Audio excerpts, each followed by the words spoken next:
वरचा ताण कमी करण्याकरता आपल्याला कल्पना आहे पोलीस भरतीचं काम आपण हातामध्ये घेतलं आणि जवळपास आपण या 2 वर्षामध्ये पहिल्यांदा 18,331, आता जवळपास त्याच्यानंतर 17,000 आणि पुन्हा 9,000 म्हणजे जवळपास 40,000च्या वर 42-43,000 पोलिसांची भरती ही आपण या ठिकाणी करतो. त्यातली पहिली 18,000ची भरती झाली आहे. दुसरी जी भरती आहे त्या संदर्भातही मला सांगितलं पाहिजे की आता जी भरती चाललेली आहे या भरतीमध्ये एकूण भरती करणारे 66 घटक आहेत या आणि 17,471 पदांची भरती त्या ठिकाणी चाललेली आहे.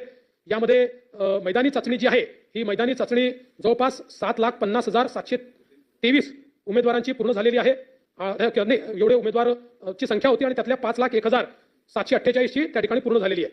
आता याच्यामध्ये सर्व प्रक्रिया म्हणजे एकूण 46 घटक पोलीस भरती करतायत.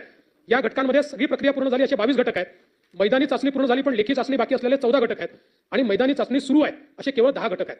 त्यामुळे मला असं वाटतं की आपण जर बघितलं तर अतिशय वेगानं ही सगळी चाललेली आहे. या 10 घटकातली पण जी काही भरती आहे त्याची जी काही प्रक्रिया आहे ती आम्ही पूर्ण करू आणि 17,471 पदांची भरती झाल्यानंतर लगेच 9,000 पदांची जाहिरात आपण काढतो आहोत आणि या 9,000 पदांच्या जाहिरातीमध्ये मध्यंतरीच्या काळात काही आमचे तरुण हे उपोषणाला बसले होते. त्यांनी मागणी केली होती की तुम्ही आम्हाला मागच्या काळामध्ये भरती पुढे गेल्यामुळे आमचं वय होऊन गेलं त्यामुळे एक चान्स आम्हाला दिला पाहिजे. तर आपण त्यांना एक चान्स देण्याचा निर्णय या 9,000 मध्ये घेतलेला आहे आणि त्यांना देखील निश्चितपणे एक चान्स जो आहे तो आपण या ठिकाणी देणार आहोत. यासोबत मला असं वाटतं की